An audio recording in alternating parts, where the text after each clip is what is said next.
candy up here? You got candy up here? Yes. Is this from home? It's finished. Yes. Wow. Okay. Cool. Okay, everyone, we're going to go ahead and get started. I would like to introduce Petri, and his talk is Fight Back, Raising Awareness and InfoSec. There you go. So, what's up? So let's talk about awareness. So, I know that you need to be kind of relaxed now after the happy hour. So, let's try it. So, go yay! Yay!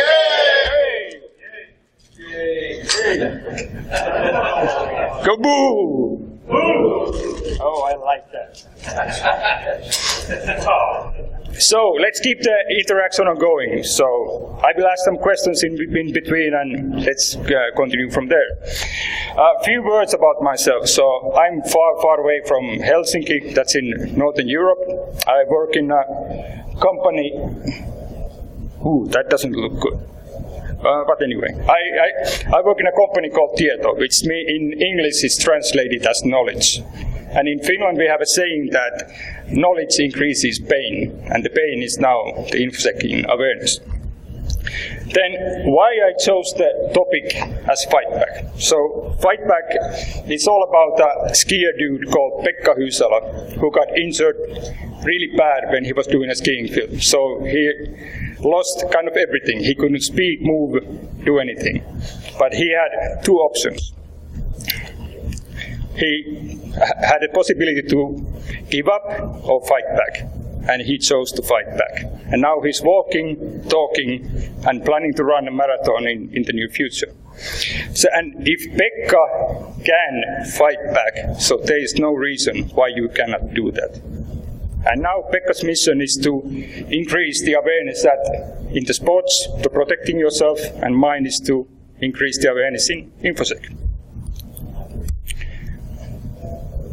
So why do we need awareness? What is causing the pain?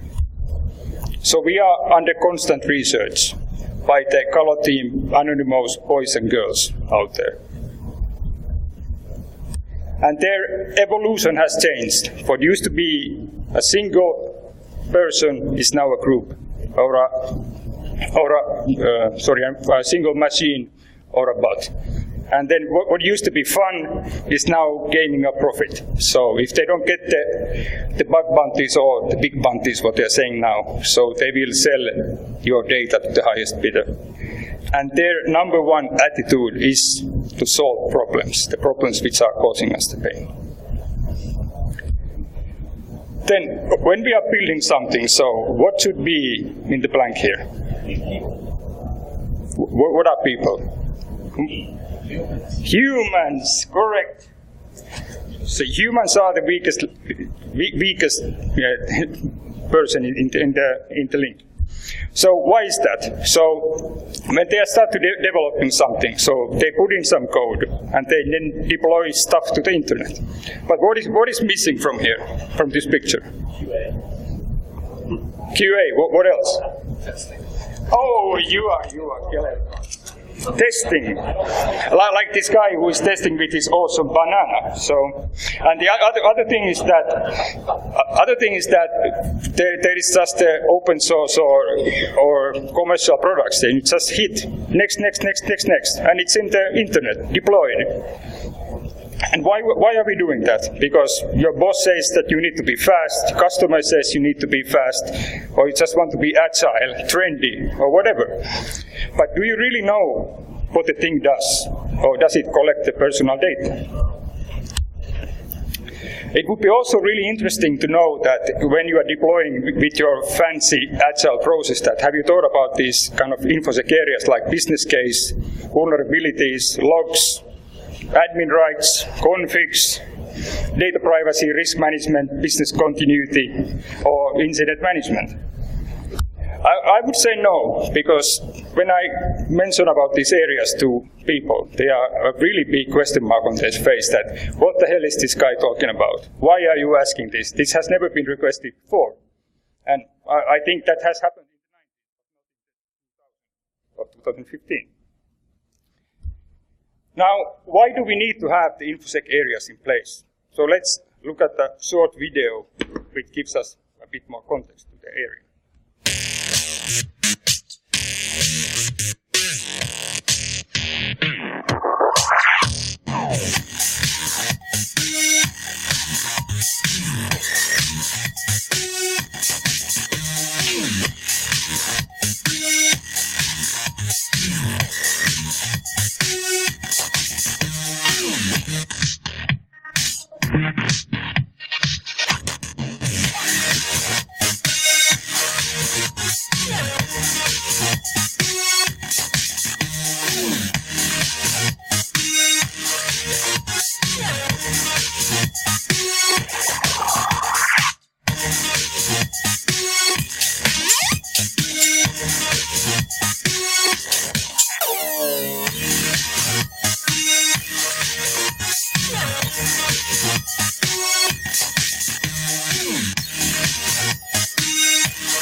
So, what do you think about the video?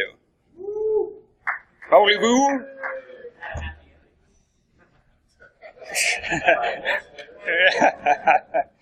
Yeah, but when you are talking about these things, you are cheering, right? So it feels like it's a really distinct item out there. This could never happen to me.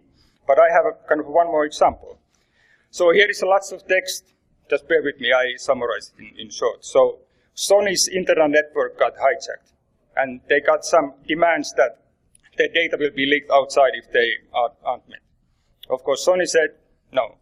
And within few days, so there were gigabytes of stuff out, kind of social security numbers, legal, financial data, internal passwords.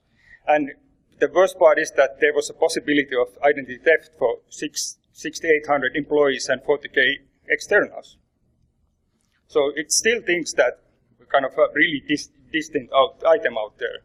But what if we make it personal? What if it's your data which is out there, your identity which is stolen, your legal and financial information out there? So what do you think about that? Does it make a difference? So whenever you are having this app or tool or service, and if you are responsible and your name is on there, so make sure that you cover your behind and you know what you are responsible of, and this won't happen to you. So this is my motivation, my goal, how to make things. So whoever you are, whatever you do, in or outside IT, I want to make you look awesome at InfoSec. So how do you make someone awesome? So you need to be present, available. Be positive always. If things are really bad, don't yell, don't make a scene. Just help them to fix the things. If you are going to be kind of the typical InfoSec guy who's sitting in the ivory tower out there, so they will replace you with someone else. And when you are talking about these things, for example, to the non-security guys, so they will get the message. There comes the kind of the home run, the game changer. And then there is the perfect moment where you have sunk in your message. And what has happened? You have already raised the awareness to the next level. Then now, how are we going to make you look awesome? So how we fight back against the researchers? So what I'm doing is that we have done kind of an assessment with an awareness twist. So it means that when we go through the questions in the assessment, which we look a bit later, so we learn from that. And then you need to demand evidence. What is the simplest form of evidence there is that you are providing that you are doing something? Candy. Hooray! Documentation. So then you just mark that. Is it yes or no? Is it acceptable or not? Then just ask, when you are answering, be honest. So if you don't do what you have documented, that you do something differently, then it will backfire for you later on. And then just fix the gaps that there are. All the no and partial answers, change them to yes. Now, let's see what the assessment means. So here are the earlier mentioned areas with the X number of questions, and the pass-through score comes from OK and plus not applicable. Now, what is wrong with this picture? What? Fails, correct.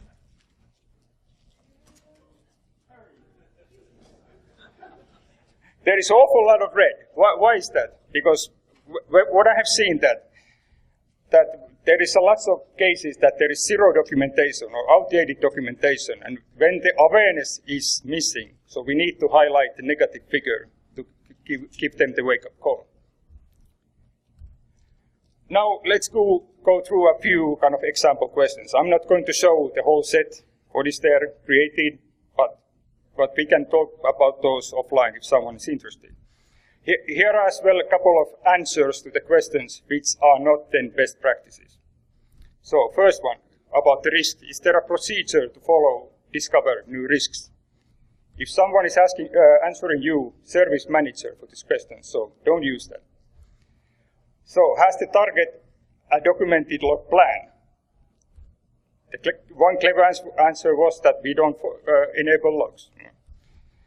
Is there a patching schedule which is agreed? And the answer was that we patch on request. I asked that, what does it mean when someone is asking? Then I asked that when somebody has asked you, so it was last year. And then are there kind of regular sources of information existing? And the answer was that we collect user data, but we don't inform users about that. Then what to expect as a result through the assessment when all the questions has been answered and the gaps has been fixed. So here are once again the areas to go through. Let's start from the data privacy part. Any idea what is this thing? Hooray! Correct. So, for example, this is mandatory in the PCI area. When you have the data flow in place, so you will know what data you are protecting. That you can identify the data types, the owner location, and the owner needs to classify and protect the data accordingly. Then you also know the source of the information. Why is it processed for, and is the end user informed that is collected? Then is it transferred somewhere? Who has access to the data? And how are you handling the extracts? For example, here that can someone just go into the reporting UI and put select star and get everything out from there. And then you also see that how the data is managed through the life cycle. So what is the retention time and how the data is deleted and data is corrected. Then let's look at the business case. With the data flow, you will have a justified business case. And you also know why, how, where, and by whom the whole thing is developed and maintained. And with the data flow, you also know who is the owner of the whole thing. Let's check out the risks. So when you have the data flow in place, so risks and threats are identified by the risk owner who defines the controls. And if the data flow is changing, all the risks and threats need to be reviewed, and they will be magically kept up to date as well. Then let's look at the continuity. When you have the data flow in place, so you can deliver what you promise, and you have a way to deliver what you promise.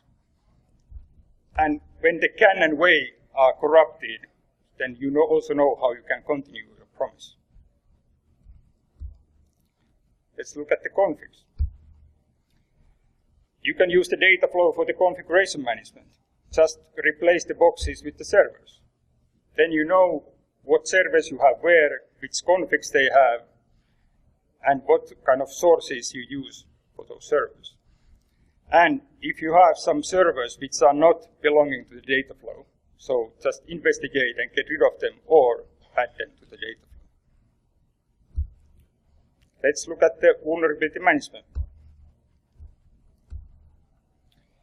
When you have done the configs and now you are doing the vulnerability management, so it's really easy to keep it up to date because you know that the software will be up to date through patching, and the scans are enabled in all the correct places, whatever you prefer to use for scans.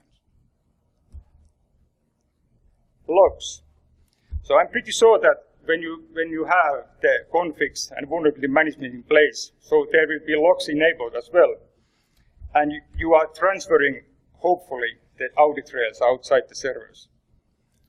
Why do you need to do that? So that the trace, what has been done by whom, is visible. So if the researcher comes for a visit, so even if they wipe the server logs, they are visible somewhere else. Let's look at the admin rights. So the traceability will be ensured that when you have individual accounts, don't use shared accounts because they cannot be tied into an individual. And be sure that you are not doing the Oprah effect, that nobody is not an admin. Right? Great. Now, so even you have assessed everything you got, and you have fixed and identified the gaps, the researcher can and will come for a visit. You have to understand that nothing is watertight. You can do only what is best possible, and you need to aim only for the best possible part. So maybe you cannot prevent the intrusion, but you can prevent the exit with the stolen data. And if for some reason the best possible was not enough, then you are prepared with the incident management process you have in place. Now, how can you do all of these things? Just do a mini project. It's that simple. Just kick off, agree the schedule, define a target date. Defining the target date is really, really important. Then there are lots of actions with responsibility, and then follow up as many times as needed, and then close the assessment. Then when you start doing the assessment, so do it properly. Aim it for as a company-wide target. And when you are having these new projects for service tools or apps, demand that these assessment questions are added as a deliverable to the project. So you will get out the correct evidence that they are doing what they're supposed to do. And with the actions what we have made, so the awareness has raised from -100 to closer to +100. So in this case, it was 97%. Now, you still remember that there was this Finnish nice saying that the awareness increases pain. So are you agreeing with that? The more you know, the more pain you will get. Yes? You want candy? More noise? No? Yeah. Who else?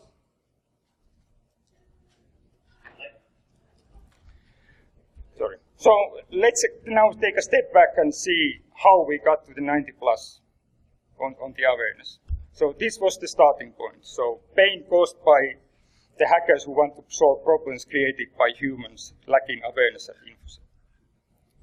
Then we made the presentation kind of personal. What if it's your data that leaks? So do you want to be the next person explaining in the internet and on the news that why it happened to you?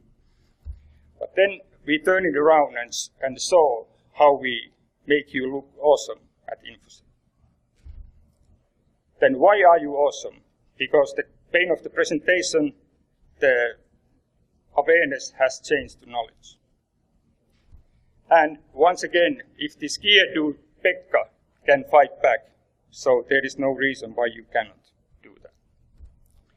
And now, as we had the mindset that security knowledge decreases pain, so we can adopt the kind of the researcher things, what we saw earlier, the evolution, motivation, and attitude. So our evolution is that we are eager to learn. The motivation is you can come for a visit, but the attitude is that I am awesome at InfoSec. And with these steps, that makes human is the best protection method there is. Take a kind of a close look at this slide. So this is kind of summarizing everything. So there is always new people involved, or you need to train the existing people. So it's just that it's a fight back. You need to sleep, repeat, and there's no excuses on this thing. Any questions or comments or concerns on this area? Yes? Have you implemented this program at your company back home? Yes, this is kind of what I do for a living, yes. So all the examples are coming from real life. Yes? What do you do when you're overwhelmed, when you're facing this overwhelming odds? Sorry, what do you mean? So, if you're, say, underfunded in a very large company, what do you do to fix that? How do you even have a semblance of security? So, of course, you need to get the management involvement in. But if you cannot have it, so it's really difficult to motivate, let's say, the employers to do the right thing. But of course, everybody's always saying that this is really, really important, but nothing happens. So it's a kind of a twofold thing. You need to go to the management and say that this needs to happen. And I think that the easiest way to show that things are wrong is that when actually something happens, then you can say that, what I told you.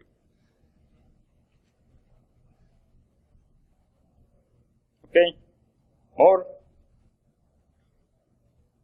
Or is this self-evident to everybody? So it's good.